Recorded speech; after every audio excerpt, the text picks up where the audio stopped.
Le Pôle Enfance est un projet mené depuis plusieurs années, basé sur les besoins indispensables à notre population, en constante augmentation.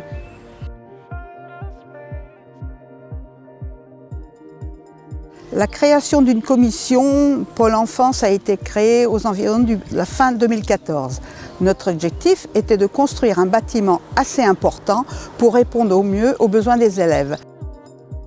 En 2020, il y a eu le déménagement du tir à l'arc qui se trouve dorénavant au terrain de sport et le déplacement du modulaire. Il nous a fallu acquérir du foncier, le petit bois qui se trouve derrière moi en 2015 et les bouts de terrain pour le cheminement sécurisé des élèves de l'école Sainte-Marie pour venir en toute sécurité venir se restaurer. Élaborer un cahier des charges a donc été notre priorité. Pour cela, nous avons été aidés par le CAUE. Pendant ces 4 années, de nombreuses réunions ont été nécessaires, en partenariat avec les équipes d'enseignantes des 2 écoles, les représentants des parents d'élèves toujours des 2 écoles, la directrice des Galopins, les agentes responsables de la restauration, la commission Pôle Enfance et Monsieur le maire. En 2019, des appels d'offres ont été lancés pour le choix d'un architecte. C'est le cabinet Cazot de Couëron qui a été retenu. Le cabinet d'architecture Cazot, avec lequel nous travaillons, s'engage avec la municipalité à présenter ce projet à la labellisation passive. Un coût plus important pour le budget investissement, mais une économie sur le budget de fonctionnement. Donc nous avons choisi un système constructif à ossature bois, système bien maîtrisé dans notre pays depuis une quarantaine d'années. Et ce système a de multiples avantages. C'est un système rapide à mettre en œuvre. Les éléments sont préfabriqués en atelier et puis mis en œuvre, on l'a vu ici, en 1 semaine. Le bâtiment est apparu en 3 dimensions. Donc ce type de construction a aussi l'avantage d'utiliser des ressources locales, régionales, voire nationales, de proximité. La structure du bâtiment est aussi conçue pour pouvoir recevoir sur les toitures des panneaux photovoltaïques pour de la production d'énergie. Une fois ces panneaux mis en œuvre, le bâtiment pourra être aussi un bâtiment à énergie positive, c'est-à-dire qu'il produira plus d'énergie qu'il n'en consommera. Il sera aussi très agréable à utiliser et à vivre pour les utilisateurs et les enfants. Ce sera un très bel héritage pour les générations futures et aussi un exemple à portée de main pour notre population dans leurs projets. Christophe No, encadrant AR. J'encadre des équipes de salariés polyvalents. Ce sont des gens qui ont eu des accidents de la vie, ce qu'on dit souvent, ou au chômage depuis longue durée. Le but de l'association, c'est de les remettre sur la route. Sur le pôle enfance, notre intervention est basée sur la construction paille, terre. La paille a été récoltée sur la commune de Garouette, grâce à un agriculteur qui a fourni la matière première. Donc le trajet a été court, puisque c'est de Garouette à Garouette, quoi. Et l'argile a été prise sur le site en fait. Les briques ont été faites manuellement grâce à des moules calibrés. De mettre la terre tout simplement dans ces moules et puis d'attendre un certain temps de séchage pour la solidité des briques. Il y a eu une animation qui a été faite aussi pour les petites de l'école de Garouette. Et ils sont venus lors d'une matinée poser leurs empreintes sur les briques pour laisser une trace, tout simplement une trace. Voilà. Ce qui est appréciable, c'est que des communes investissent comme ça dans de nouvelles techniques de construction, mais qui ne sont pas nouvelles, en fin de compte, qui sont vraiment traditionnelles. Et c'est une démarche toujours intéressante pour la planète. Et en plus, avec une main-d'œuvre aussi locale, quoi. Donc tout ça, c'est très vertueux, quoi. Voilà.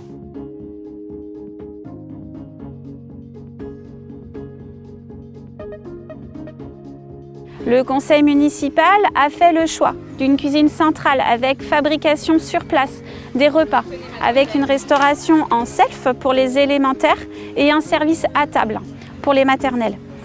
Donc nous sommes arrivés à l'aboutissement de notre projet pour la rentrée 2022 avec donc Vanessa, ma seconde cuisine, Sophie et Mireille qui seront en partie cuisine.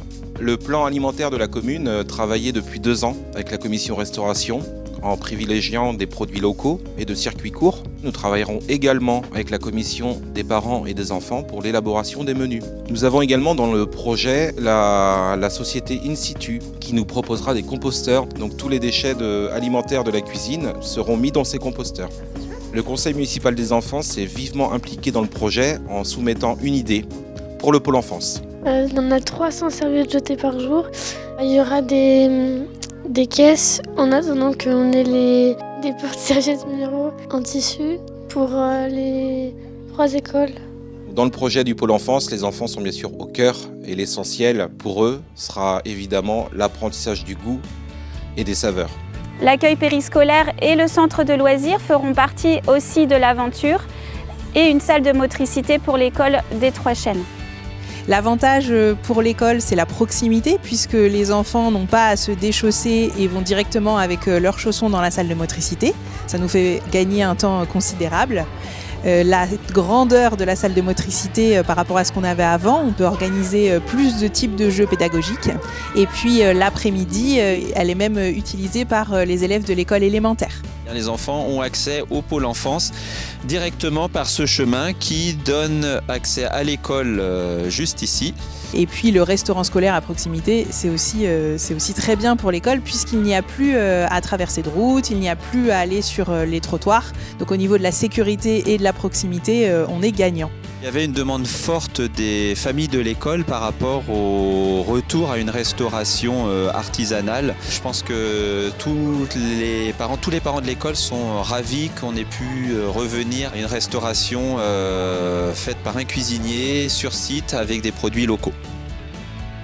Bienvenue à l'espace réservé à l'accueil des galopins au sein du Pôle Enfance de Garouette. Nous sommes une association qui au départ était réservée pour les vacances et qui avait débuté en 1996 en sommeil de 2004 à 2007. Depuis 2008, la structure a beaucoup évolué. Nous allons entamer une nouvelle étape de l'association. Nous aurons le périscolaire sur Garouette avec les Trois Chênes et Sainte-Marie et nous aurons toujours le périscolaire à Notre-Dame-de-Grâce pour les enfants de l'école de la Lune Bleue. Le mercredi, nous serons aussi ici sur un accueil qui est du périscolaire également, mais qui accueillera tous les enfants de la commune. Pour fonctionner, nous avons 9 salariés permanents, répartis sur le Pôle Enfance et sur Notre-Dame-de-Grâce. Nous sommes une association, donc nous avons besoin des familles, que vous veniez à l'Assemblée Générale et qu'on ait suffisamment de bénévoles au sein de l'association. Pour pouvoir fonctionner, nous avons une convention avec la municipalité, des subventions et aussi la mise à disposition des locaux, dont le Pôle Enfance et le périscolaire à Notre-Dame-de-Grâce. En intégrant le Pôle Enfance, on modifie nos capacités d'accueil. Nous accueillons entre 32 et 34 enfants sur Notre-Dame-de-Grâce et sur Garouette, du coup avec le regroupement des 2 périscolaires, c'est jusqu'à 60 enfants que nous allons accueillir pour le moment. L'utilisation de l'ensemble des locaux, avec notamment la salle de motricité, nous permettra d'accueillir jusqu'à une centaine d'enfants. Ce projet s'inscrit dans un environnement boisé que l'équipe municipale a décidé de réinventer. Avec les autres acteurs du projet, les parents, les enfants et les enseignants, dans différentes actions autour de la protection de l'environnement, de la découverte de la biodiversité. Une sensibilité qui nous importe de mettre en place à Garouette pour le bien-être collectif.